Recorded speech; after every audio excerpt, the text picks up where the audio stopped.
Hola chavales, bueno, estamos aquí para hacer un pequeño videoanálisis de la primera carrera del circuito. Sí, ya estamos con la primera carrera y empezamos por Galápagos. Lo primero de todo es que tengamos en cuenta que estamos en una semana con bastante aire y con bastante frío, así que será importante llegar pronto para calentar bien.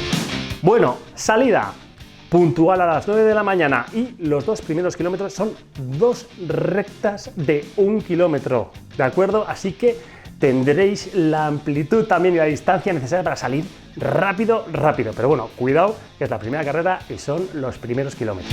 El primer kilómetro os lo encontraréis nada más girar a la unidad del CIT y luego haremos otra segunda recta de 1 kilómetro para pasar por el segundo y volver a girar en dirección Tres Forques. Y es uno de los momentos mágicos de la carrera, porque pasaréis a la ida por el kilómetro 3 y a la vuelta después de un giro de 180 grados por el kilómetro 4, con lo cual os estaréis viendo continuamente y eso siempre está muy bien, poder saludar a la gente. Salimos de Tres Forques y nos vamos por Archiduque Carlos, que será otra recta larguísima para volver a girar a la avenida Tres Cruces, momento en el que pasaremos por el kilómetro 5 y veremos enseguida la zona de salida, pero no os vengáis arriba porque aún nos queda un trocito de carrera, un poquito más de 1 kilómetro.